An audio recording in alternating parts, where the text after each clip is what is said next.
Oromia marmi kaptu hakatena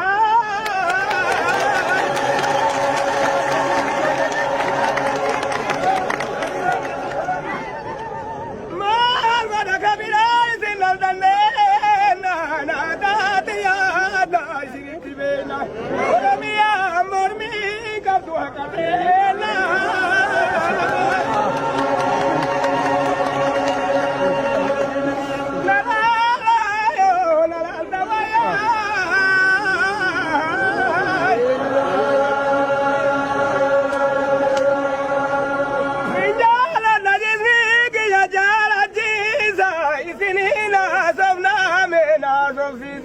Agakena tukuna magabachiza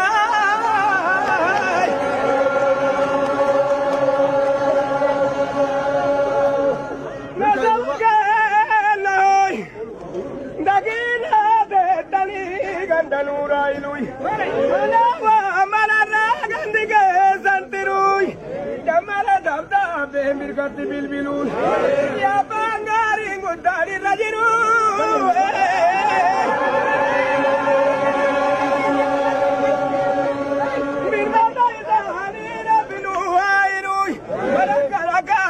Gagarin jirun, biyana ba kabdina bali rajila.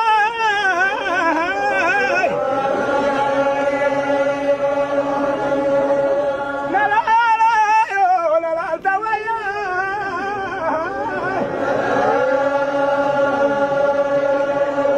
Magadanya karu bago walgayarin, bana maisa alipyasani. Oromiyana ba kabdin tantani.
Wallahi billahi dartinu ratin David takana ni birka darbanin devine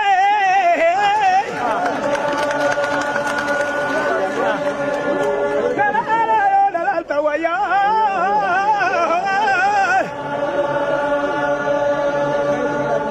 dalaga daraza bijani fadinde sanulenu gete misani alabdina biyanka tutuisani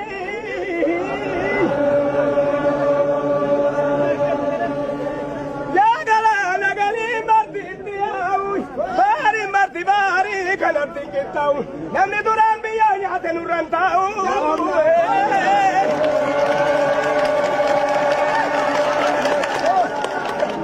Madaadiyoo dalaganti akaabiray badana baatanii gadeessinaa diray namoonni kennina harka keessan jiray maratti himatan jaalalti misdira sooma Oromiyaa nyaatu namni biraay.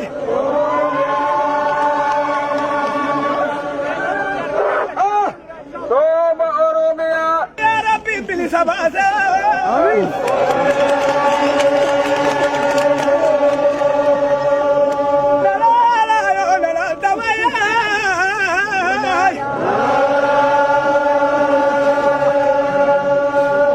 Arginali gali, ya sabake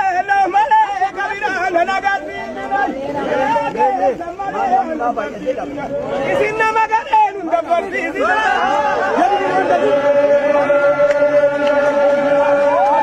Silkiila lamdura kannan.